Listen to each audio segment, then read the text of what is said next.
Welcome to Funnel Reboot, the podcast that shares ideas on how to upgrade your lead generation. Here is your host, Glenn Schmeltzley. Hey, Glenn here. Welcome to Funnel Reboot. Today, we're diving into quantifying lead value in your funnel. But first, I want to say thanks for your time. I like interviewing marketing book authors, and with their help, we're holding a book giveaway. If you're hearing this before the end of April 2022, you can get in on it by mentioning hashtag marketingbooks in any post on Instagram or Twitter or LinkedIn, and it can be about a book you're reading or something you've heard on the show. I'll keep drawing names until I've given away all of the books. So just mention that hashtag anytime before Saturday, April 30th to be in on the draw. And now to our show. The most common frustration from people that I hear boils down to the phrase, "My marketing has fallen and can't get up." Now, this isn't verbatim what people say, but that's the gist. It means they've painstakingly built a series of offers and they've paid for traffic to see them. But conversion rates drop off somewhere between there and the point where sales should close.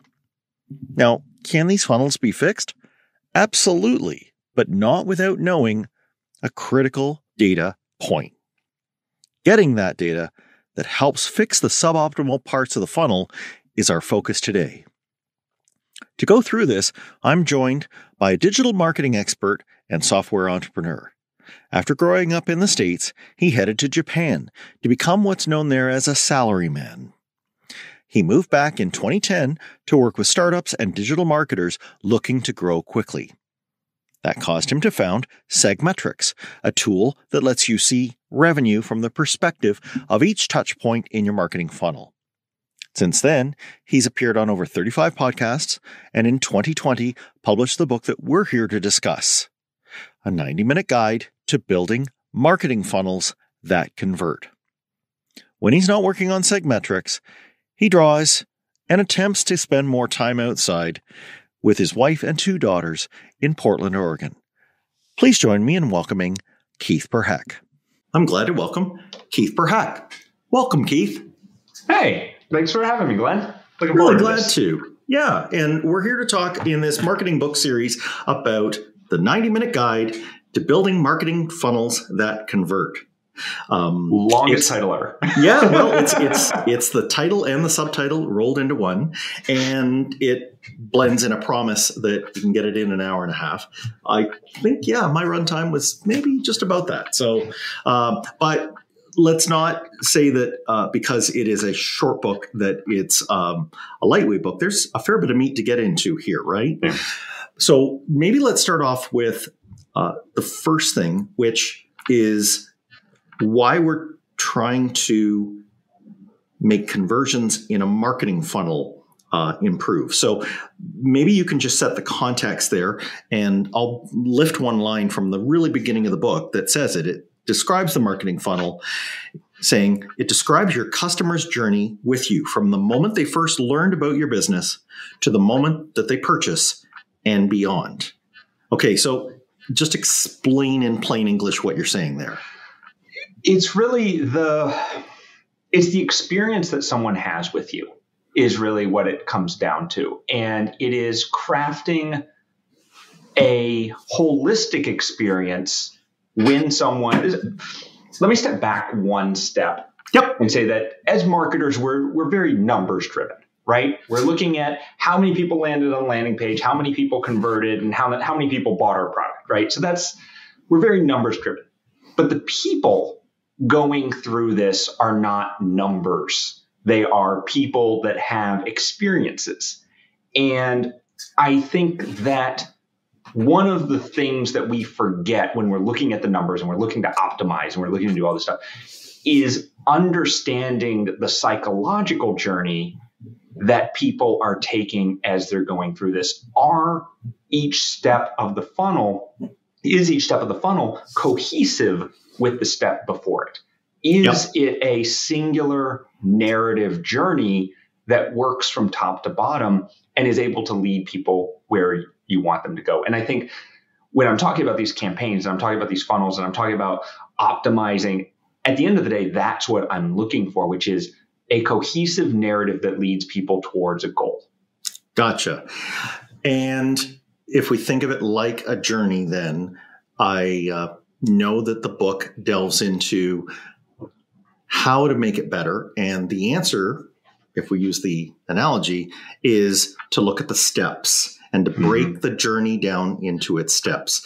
So what we're not saying is, we'll start off with that thing you said, I have X number of people coming in and I have Y number of people coming out. These are sort of these are like the reports that marketing people prepare and sometimes ship up to the executive. You're saying that if we just rest there and imagine that getting that report off our desk is helping us do anything to get good value for it, the people who are inside the funnel, that no, we haven't even begun, right? Right. Exactly. Yeah. Exactly. And go ahead. Yeah, go ahead. And there's two sides of that. Like, of course, you need to know the numbers because you need to know if what you are doing is moving the needle up or down. And that's what the numbers are for. The numbers, especially top level numbers like a conversion rate number, is there to tell you, am I doing the right thing or not? But it doesn't tell you what you need to be doing. All it tells you is, compared to a week ago, am I doing better or am I doing worse? That's the only thing that number tells you.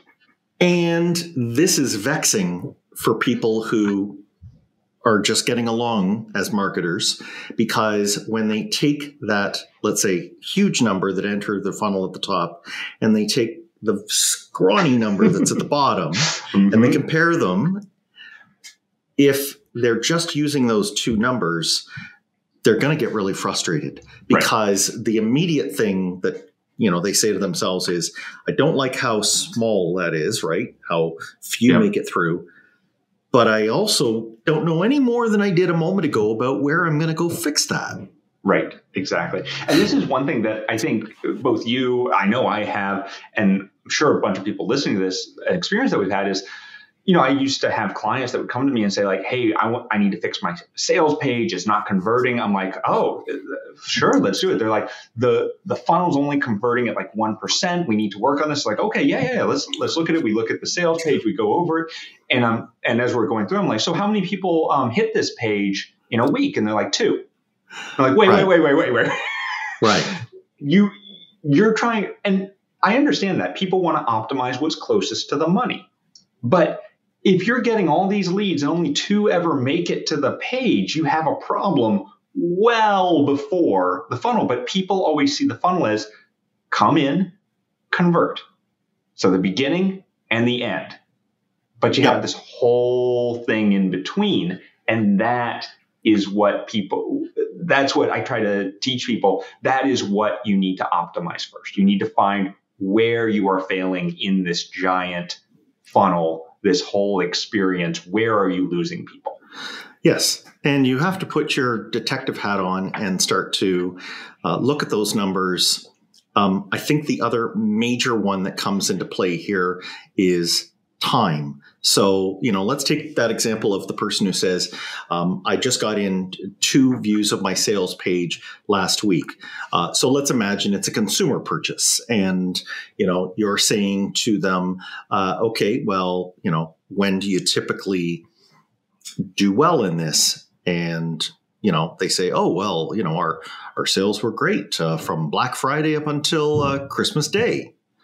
Okay. And you're asking this question, and the week that they're providing you data for is the first week of January. Right. Okay. So to your point, you have to, this is not a steady state. There are going to be some other moving things, and you need to wind back far enough so you can see, if there's seasonality, and see what are the external factors. Yeah. Were you running a campaign and you stopped the campaign? Okay. Now you're expecting nobody to see it and you still want to have the same rates of conversion. Right. Right. There's a bit more, though, and I guess we're getting into maybe where the current tools come up short. So let's imagine that, marketers are building out a bit of a tech stack here. Let's imagine that they tie to a CRM or a marketing automation system. And so there are some steps that, maybe they've even thought through. Let's say it's a considered purchase and they've built in some emails, so they've actually stretched. They're not barreling towards that sales page yet. They know enough to know, let's first start off with a low value offer for somebody, and then let's work towards the higher one.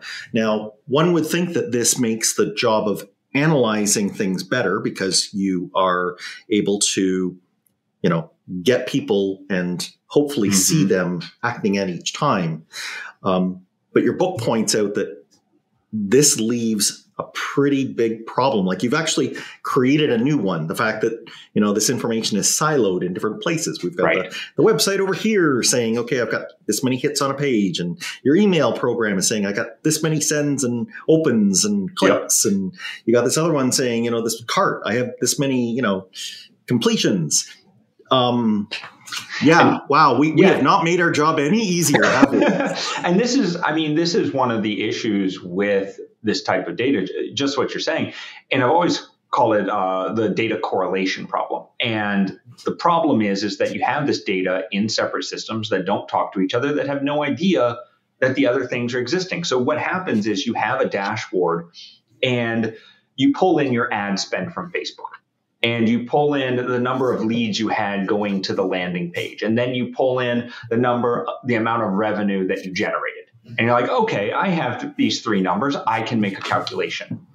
But at no point are those numbers connected, right? So you have emails from your marketing system. You have revenue in your bank account. And you have Facebook telling you the clicks and how much they say that they've brought in. But we know that's all lying. And let's remember that we shouldn't put it past each of these platforms like Facebook to claim that they brought in all of it.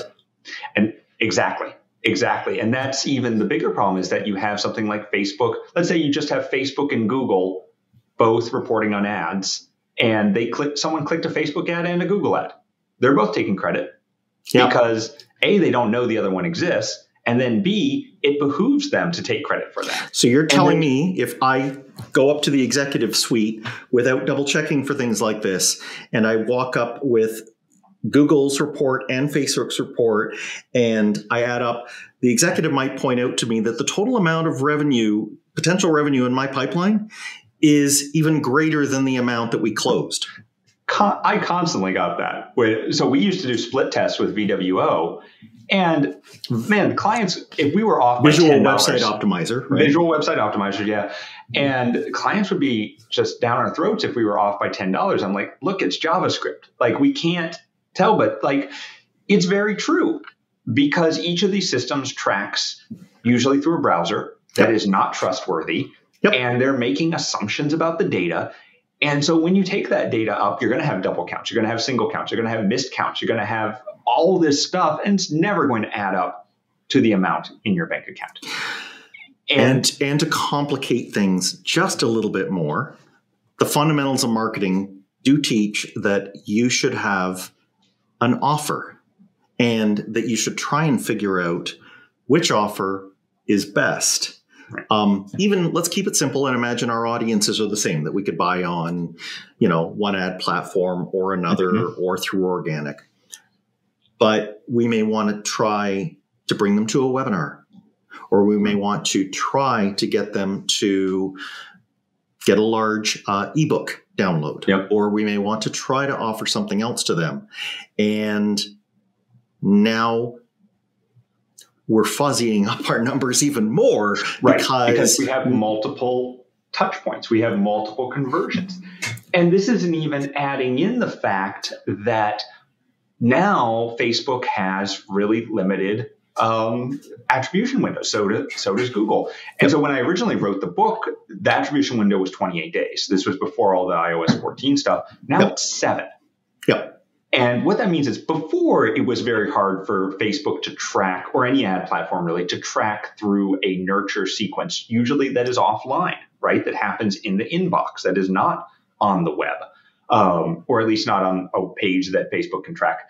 Now it's even worse because there are very few nurture sequences and conversion funnels that go from click to purchase in 7 days, especially with info products, and especially if we're doing anything B2B, right? If we're getting on a sales call or anything. 30 days is light speed. Yeah. Right, exactly. It's just gone.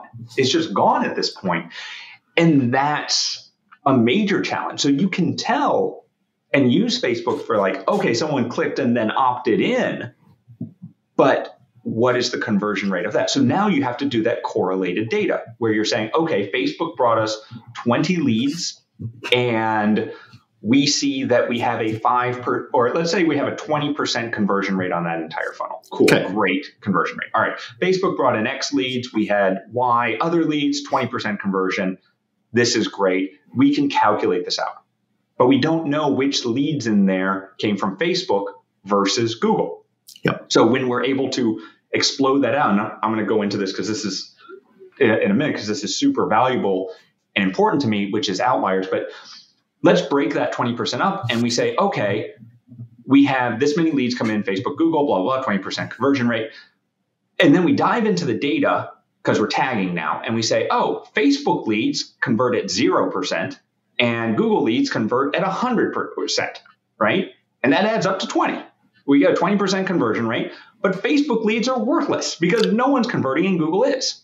Right. And this is the thing that we start seeing when we go deeper into the data and we start building segments and we start building touch points around this, which is that not all of our leads are equal based on what they're coming from, doing whatever. Absolutely. We're taming this. We're looking at a slice of the data with an eye towards saying the information this is going to give me is actionable because I will know whether I should use platform A or platform B to acquire, or whether I should use offer C or offer D to get, them coming. Right.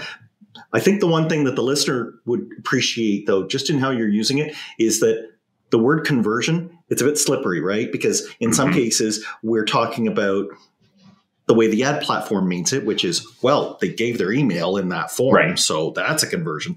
No, most often what you're talking about is they purchased, or let's say they, in a B2B, they hit that sales qualified lead gold standard, and now they're off to, walk to the altar with a sales rep. Yep, exactly. The sales conversion. Right. So, but let's get back to the segments, because this is the heart of your book that explains how we can tame this. So a segment could be, for example, the people that I brought in via a webinar often, right? Okay. Yep. So I'm showing them a webinar, and then let's say that I've got a email that goes to my webinar attendees a few days later, and I've got, another email, whether they open that or not. And, within a week or two, there is usually some information being exchanged, and you're a big proponent of that. But basically what we're trying to do is take that experience that the person is being delivered, and we've got them kind of in a beaker, and we're doing a litmus test to see whether or not, with that kind of solution, bathing them, whether, they turn blue or they turn red. Right? Yep. Now, how do tags make a segment? Right? So, I mean, this is the magic. If you say, okay, well, if I knew these people, but right now, as an old boss of mine used to call them, they're all the great unwashed. Right? Like we don't, they all look the same. I see a long list. And there's a number of ways to do this, but you really touched on something, which is the better you can get at segmenting your users, the better you're going to be at asking the right questions to optimize your funnel. That's really the key of it. And people think about segmentation and like, oh, I need to send them a survey. It's like, no.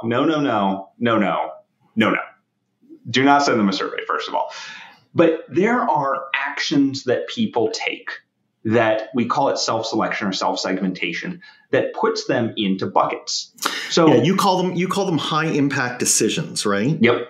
Exactly. So they have said, it's like, if you can read this sign, if you walk this far and you're standing right face to face with this sign, you had to care about what was on it.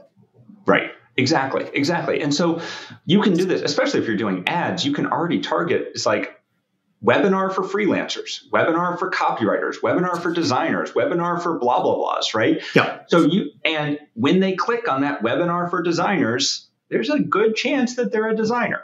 If you have an email go out and you're like, hey, I have an awesome thing for you for designers, click this button. If they visited your designer page, there's probably designers. Like, there's a lot of things you can do here that have people receive things and they don't feel that are customized to them, that also give you that segmentation of their interests or what they are about, right? Yep. And then this goes into the webinar. So the webinar one, I always use the webinar as an example because I feel like it's a very simple idea, but it also encapsulates a lot. And I will admit, I've gotten a little bit of pushback about it because people have said, well, it's obvious on a webinar. I'm like, yes, that's why I'm using it as an example, because it's simple, it's contained, but it also sets the foundation for the next step of, okay, how do we make this more complicated? And where else in the funnel can we use this? Can we use this where Bob, the salesperson, is much better with cold Facebook leads than Sarah, who is much better with warm organic leads, right? So we can really look at even things like taking that industry on, like Bob was a designer. If we have someone, he knows design work. He knows how our product works for designers.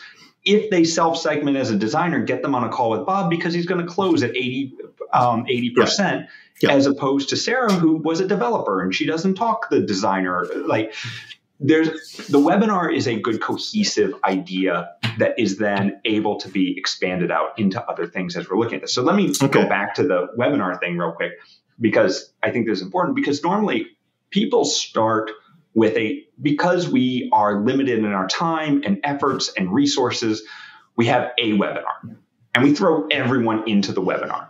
And it took a ton of work to make that. It takes a ton of work. And it's like, convert, dang you. And we get okay conversion. So going back to that 20%, maybe we get a 20% conversion rate, blah, blah, blah. But we haven't looked at the segment. So maybe within that 20%. Just, again, the sin we're committing. That 20% is the average of the 100%, like you said, with the 0%, right? It's the best of the worst mixed together with the worst of the best. Right. And it doesn't on its own tell us what we would do the next time we run it. It is an indicator. It indicates how well our webinar is doing. It does not give us any information on how to optimize. So as soon as we break that apart, and so let's say that we have a webinar, we have 100 people attend, and then we have a follow-up email with the offer. And only 10% of people, so 10 people open it. All right, that's not great, right? So now we have the first step in our funnel that is a failure. And when I'm looking at optimizing, and I talk about this in the book, when I'm looking at optimizing failure, I always look at the first place where we have a failure, because finding that failure is the first chance to success. So going back to I'll just add to that, just like we used before, and you've got significant data flowing. Exactly. Because now we can work. Right. And usually that first failure is the first place where you lose that significant data. So if your loss of significant data is the landing page and you don't get traffic, well, that's a whole different, like that, you need to fix your ads. If you're getting traffic but not getting opt-ins, you need to fix your landing page. So let's take it to the webinar, and we have a email that we're only getting a 10% open rate. Okay, well, let's look at this. Let's break it down. Who is attending the webinar? We have designers, copywriters, and developers. Who is opening the email? It's just designers. Okay. So is there something about our webinar that excludes the developers and the copywriters? Is there something in our messaging? Is there something in the way that we did the landing page? Like, or if we took a chunk of the webinar and just made it exactly specific for that audience, what would our conversion rate do then? If we just did like a max headroom, like tape over every time we say the word designer, we go copywriter.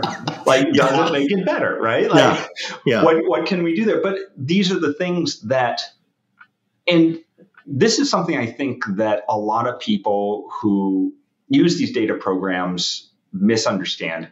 Data does not give you the answer of what the solution is. It gives you the question that you then need to answer, right? Ooh, and let me break that down a little bit, because I feel it's not intuitive, but the data did not tell me what I need to do with the webinar. All it told me was that the people who are attending and working on this webinar, who are people who resonate with the webinar and people who don't. Who are the people who do well on the calls with Bob and who are the ones that don't? Yep. What are the outliers that I need to focus on? So the people who are doing great, awesome. The segments that are turning into customers and making me buco bucks, awesome. Let's stick with that. The ones that aren't, we have to make a decision. And the decision is, are they failing because they are bad customers who are not going to be useful for our company, that we don't want to target?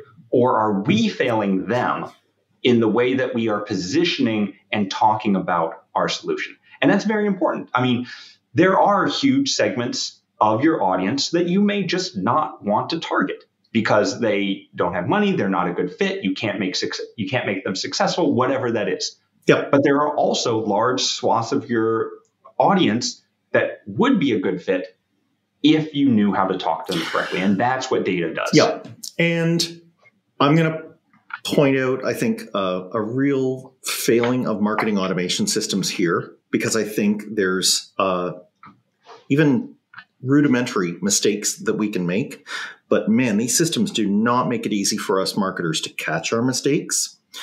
So the mistake I'm calling out in particular is when we're writing emails and we send emails that actually should not be the kind of touch point that this particular audience wants. Maybe we were, in a rush to write it for our first audience and it made perfect sense. And when we come up with a different campaign, and it is for a different audience, we have that audience, nicely segmented, but we, drag across the segment, the sequence of emails that we thought, and we don't realize that the fields that are in there will look terrible at that next step of the experience journey. And I love the illustration you use in the book where you describe it. You say, well, imagine that you're reading Lord of the Rings. And that someone, I guess on a practical joke, ripped out a page from the middle of Lord of the Rings and inserts a page out of Twilight. So you're rolling along and you're reading, and you go from, this beautiful, rich literature to, well, I knew Edward was a vampire. Right. Exactly. And we can make those mistakes so easily. It's so easy. And the data to help us find the error of our ways is actually really hard to get unless we've got a good way of segmenting and drilling down into, that's why I'm getting such a fall off at that stage. Right.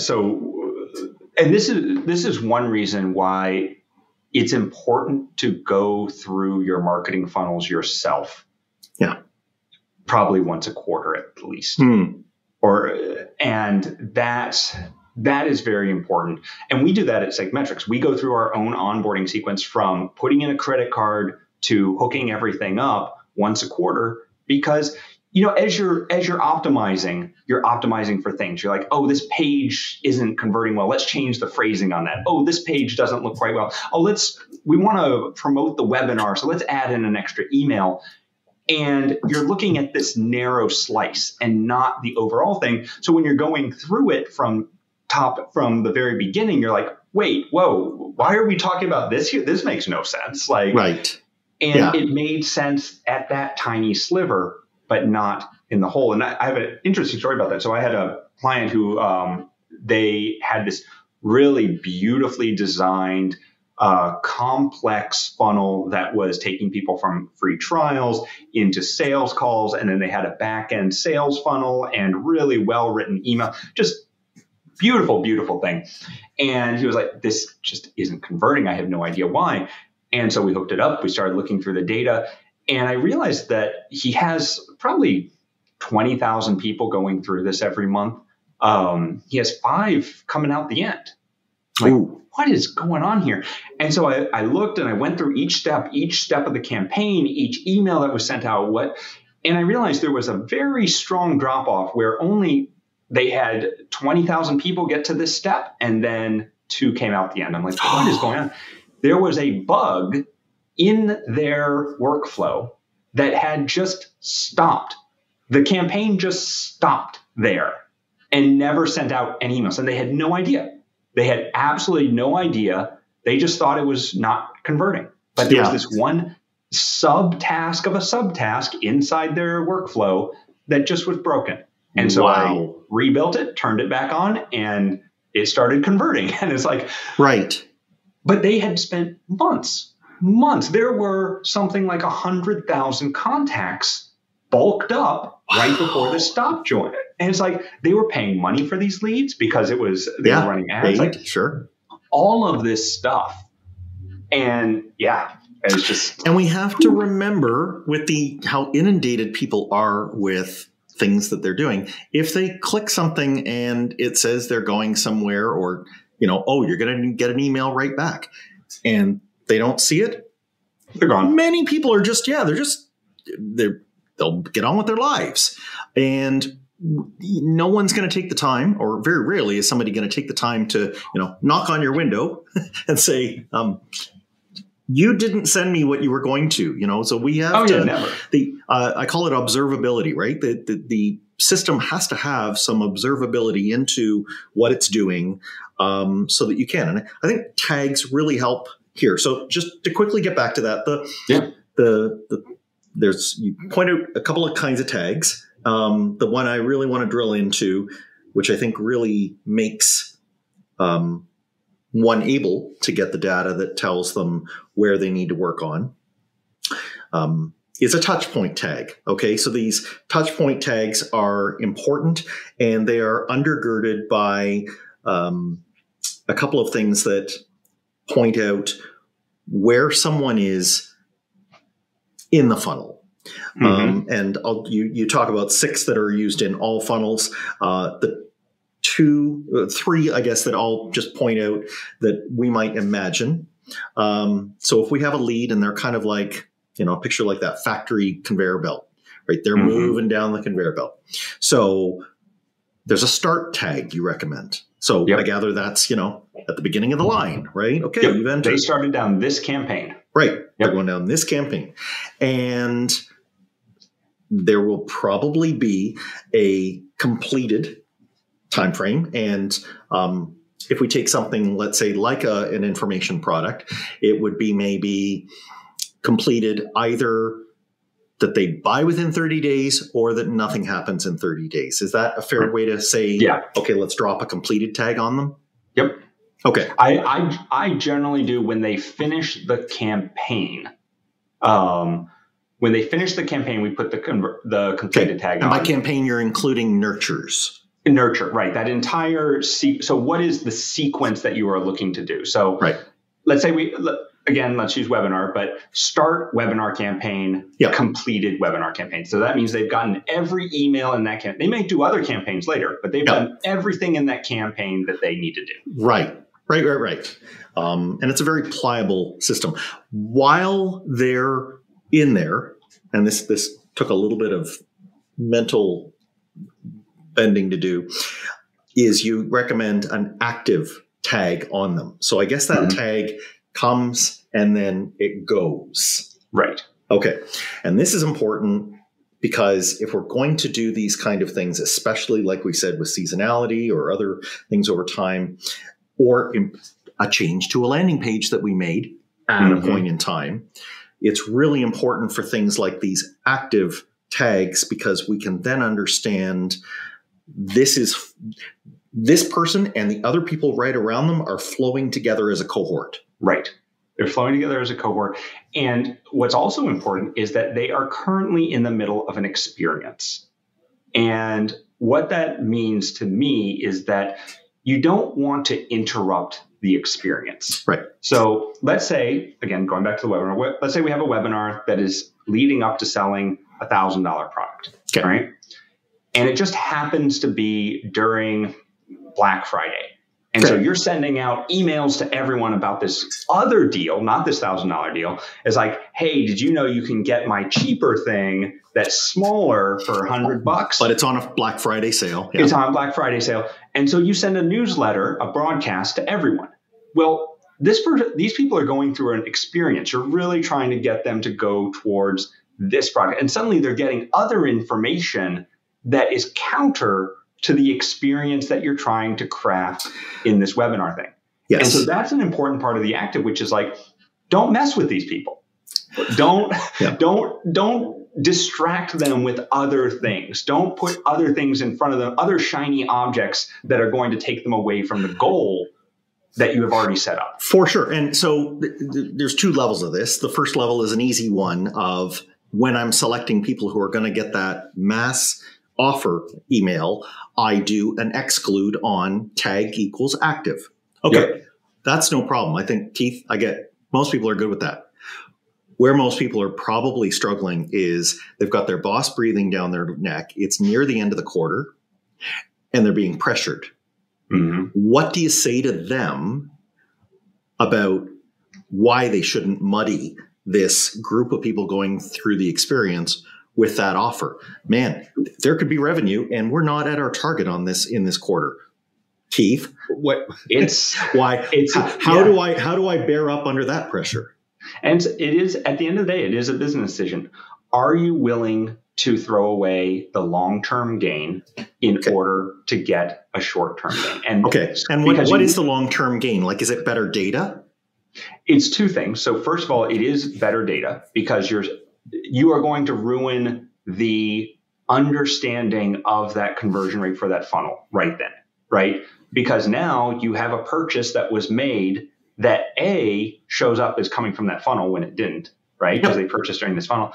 And then second of all, they just bought, so they're not going to buy whatever's in the funnel. Even if you're tracking it well enough to be able to say, oh no, they purchased on this email, they're not going to buy the $1,000 product you're trying to get them to buy. And so because you just lowballed something. Yep. You just lowballed it and you distracted them or did something. You just completely derailed the entire. So that cohort has now been poisoned. Okay. And you have to ignore that cohort. And yes, there are times when you're like, look, we made no money this month. We have to do it. It's like, fine. Sure. But understand what you're giving up. There is not a free lunch of send this person this email and then they're going to buy this product and they're still going to buy the bigger product at the end too. That's just not going to happen. Yeah. An outside thing. I mean, I guess the way that we could even quantify this in a way that an executive or a person that's financially minded would appreciate is we're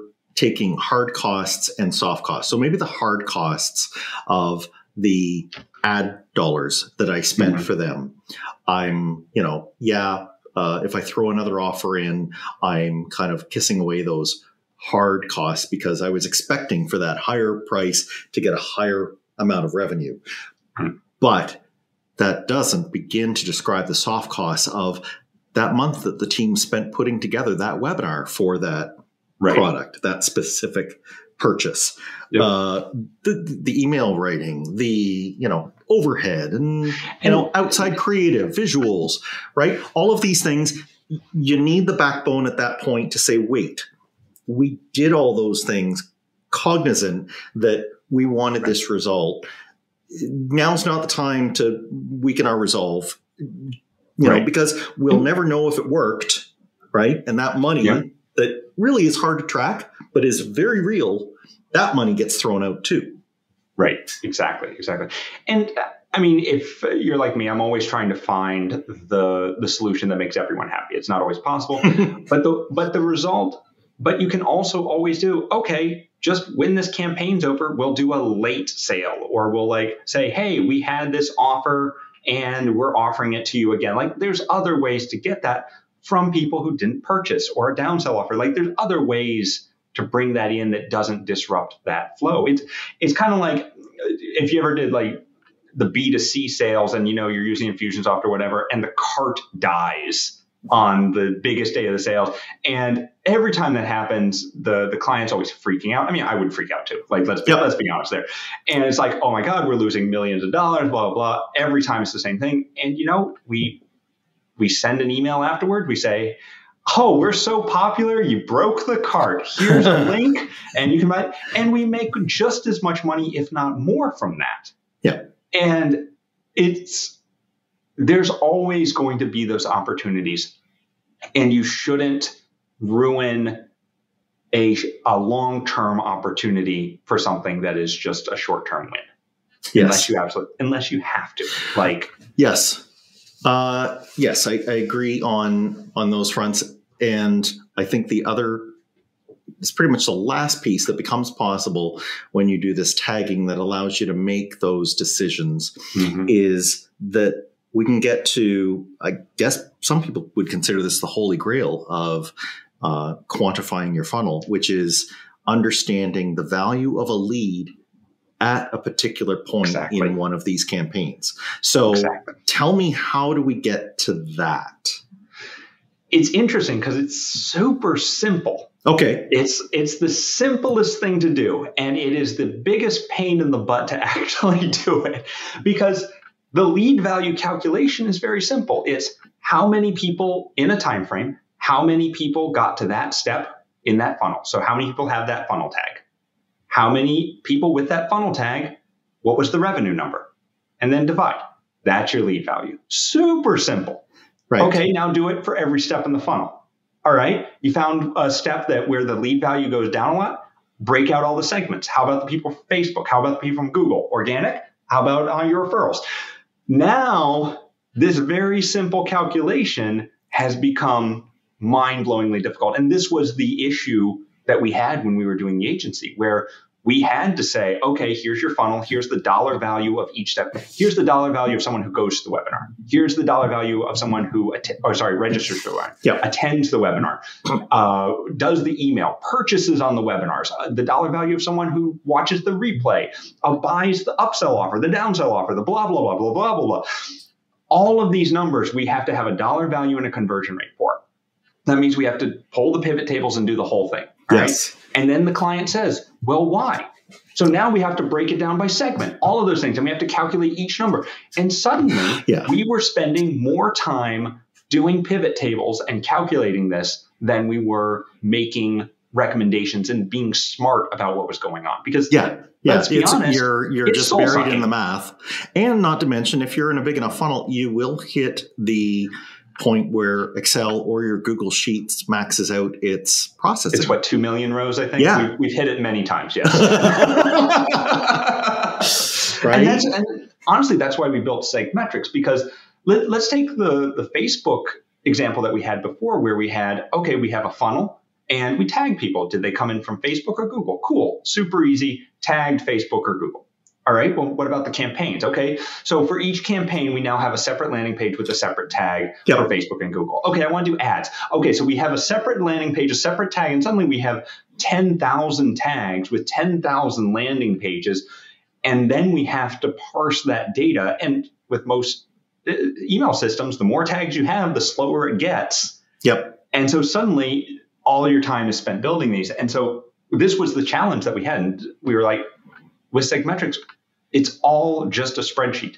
Throw it into a database, do the same calculations we have, but have a computer do it, and spit out the number that we want. Our first version of SegMetrics was a text widget where we typed in this campaign, these touch points, and it would just spit out a table. And that was our report to our clients. And that's where it all started from. And that's where it was, because I don't want to spend all my time doing pivot tables. It's mind numbing. And if you if you spend 9/10 of your time doing the data crunching and you only leave yourself 1/10 of the time looking at it and understanding what strategically you need to do next, guaranteed you're not going to do as well as if those two numbers were inverted. Right. And here's the interesting thing, because I love Google Analytics more than I should. And the reason I love Google Analytics is because it's explorative. And this is also the biggest problem I have with Google Analytics, because I will lose hours in there. But essentially going in, and every time I open it up and I look for a number and I see a number that I'm like, huh. And then I dive in, and being able to click in and drill in and say like, oh, that's weird. Oh, why is that happening? Oh, these people are doing that. Oh my gosh, look at this thing that we never even knew about. That is super valuable. And it's very difficult to do with a spreadsheet, to just quickly be able to say, wait a minute. Right. What's going on here? Right. And of course, it is a spreadsheet or a database in the back end. Yes, I'll underline what you said 100%. For people who are not, let's say, disposed to dumping things into a spreadsheet and slicing, what Keith just said, like if you go through, let's say you take the conversion that happens that gets somebody to be a raw lead, and you go into Google Analytics and you start bringing up the segments, or you start using, if you're in GA3, it's that secondary dimension, and you start asking the questions. Okay, well, what page were they on before this? And like, what is a composite picture of all of the people who converted? The questions that, your head explodes with are like, well, then if they all look like this, why do we have this acquisition campaign over here that's going after people that look like that? Right. And so you can get all these things. While we're just on this point, what is your take on the conversion value field in Google Analytics? Are you a fan of it? Yes and no. I like it a lot. I think it is pretty solid for web tracking. Of course, it's not going to track anything that's not on the web, but I think it's pretty solid. No, but it's boiling down everybody. Like if let's say I'm not scrupulous and I send my Facebook traffic, my LinkedIn traffic, and my Google Ads traffic all to the same landing page, and I put one conversion value on there. Yep. I am kind of asking for trouble, because I've assumed they're worth the same. Yep. And that's, Google Analytics at a base level for that, I think is great. If you just want to know what's the conversion rate of this page, cool. It's good. There's two problems with it. One, which you just mentioned, which is you can't break down by much. Like you can maybe know what page they came from, maybe the country and stuff like that, but nothing really valuable. And the second one that I hate is that you have to plan that out beforehand. And which means that once you set up the things conversion, like UTM parameters. Right. But even more than that, the conversion number in Google Analytics only starts tracking once you set it up. Oh, yes. It is not. And as marketers, one thing I have learned about myself and everyone I've ever worked with is we are horrible at planning out for the future. Yeah. And so when we come in and we look at something, it's like, oh, we've been running data for 2 weeks and we forgot to tag them with this thing that we probably should have known, but we forgot, or we weren't really thinking through. So now all of our data is ruined for 2 weeks and we have to start over again. That's a hard thing to say to a client. And it is. And one of the things that wasn't... I have a slightly different one. I'm remembering that old scene in Back to the Future where Marty walks into the soda fountain, and he says to the guy behind the counter, he says, can you give me a tab? Right. So the joke here is it's a play on words, right? And the guy says, hey, buddy, how can I give you a tab unless you've ordered something from me already? And for people who are too young to know what a tab is, please go Google that so that you can get the joke. But, and both tabs, to be honest. Right. But there has to be some data flowing through before you really know the way that you want to wrangle and organize that data. So a few days, maybe weeks, months. Yeah. Different problem. Yeah, exactly. And And this was one of the things as I was building Seg that was important to me, is that I want to be able to just collect everything. I want the data lake, right? I want to just slurp everything in, and I'll figure out what's going on as I go through the data, right? I don't want to have to set up, and a lot of systems at the time you had to set up, these are the UTMs that I'm going to use for this campaign, and they have to be set up correctly. Like, no marketer's doing that correctly. And even if the marketer could do that correctly, it's a very high barrier. It's a super high barrier. So it's like, we read in everything. If you messed up your data, that's on you, but at least you can see that you messed up your data. And that's important. Like, to just have something to dig into is important there. Talking about that exploration, one of the things that we found, so this actually happened like last week, we saw that our paid traffic was just going through the roof. We just had all this paid traffic coming in. And I was like, okay, cool, but none of them are converting. So I'm talking with my ads guy, and I'm like, look, we're sending all this traffic in. And he's like, I'm not sending that traffic in. I'm like, wait, what? And we're looking at the data, and it's all from India and Pakistan and stuff, lots of bots and stuff like that. And we're like, wait a minute. What? I thought we had turned off those regions. Like, we're only focusing on these three, blah, blah, blah. And he's like, yeah, I know I turned this off. And so we dove in deeper, and we started looking at the URLs. It was an affiliate who was getting paid ads to send to SegMetrics so that they could then get conversions. But they had forgotten to segment by country or region. And so they were getting all these cheap leads, but sending them all to us. They were doing nothing, but they were throwing off our metrics because they were landing on our site. And we were able to track it back to the affiliate who was doing it because it had his affiliate code on all the pages. Yeah. So back to this thing about silos, we have to remember that anything that they are inheriting, they have that information, but it is a little bit like they get amnesiac, or there's like a boundary beyond which they can't see. In the case of the website, it could see where the traffic was coming from, but it couldn't see far enough to see that it was an affiliate. Right. And marketing automation systems, they're subject to the same constraints. So your argument for there being another system outside of all of these to tie the silos together, and that you can change with your own user-defined markings. This is, you can see it, and it may not be popular after you've convinced your team to buy the stack of regular tools that you have, but you have to have some answer at the ready for how you're going to be tying it all together. You're not quite done when you've checked every box for each one of those best in breed systems. And here's tying it back to what we started with the correlation metrics. This is one of the problems with the standard dashboards and the generic dashboards, where we are looking at number of people who came into this page with this UTM, and then number of people who purchased. But at no point are we able to say, Bob came in with this UTM.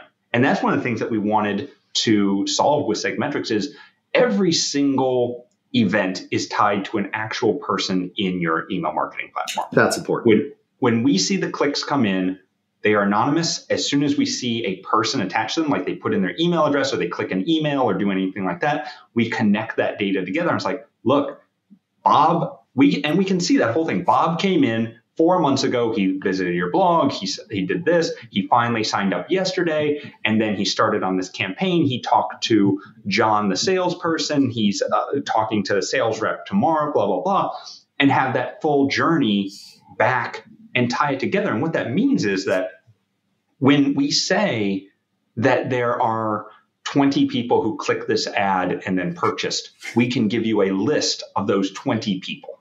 Yep. And you can't do that in Facebook. You can't do that in Google. You can't do that in a lot of systems because they are correlated data. They're like, you had X clicks. Facebook says you had 20 conversions. So 20 conversions, I'm sure.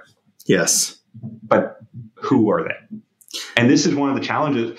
It's really funny because people use SegMetrics because they don't trust Facebook's data, which of course you shouldn't.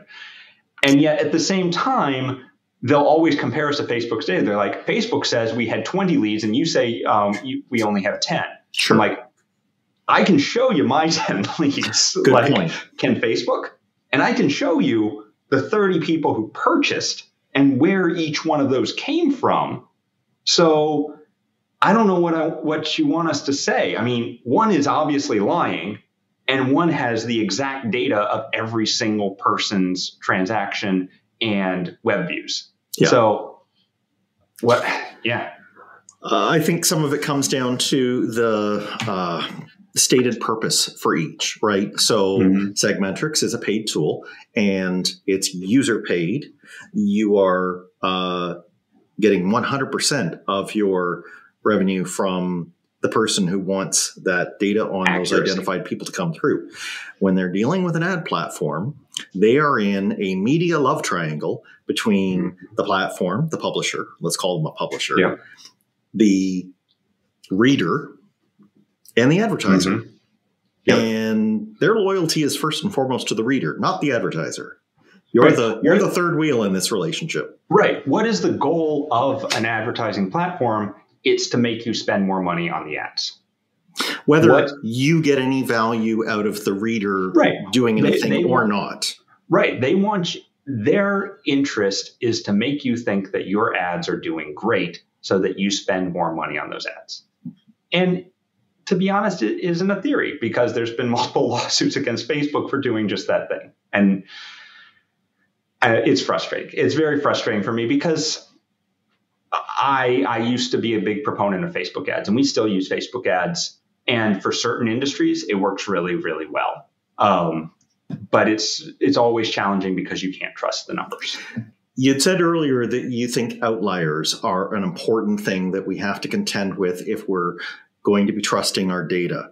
How do you like to handle outliers?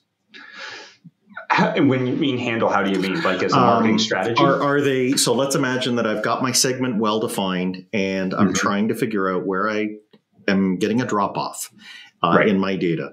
Are there people that I should not include in my analysis, or should I always include everyone, even if, I've got a person who, let's say they buy 20 of whatever I'm selling, and I'm mixing them together with all these single item buyers. Right. It always depends on scale, right?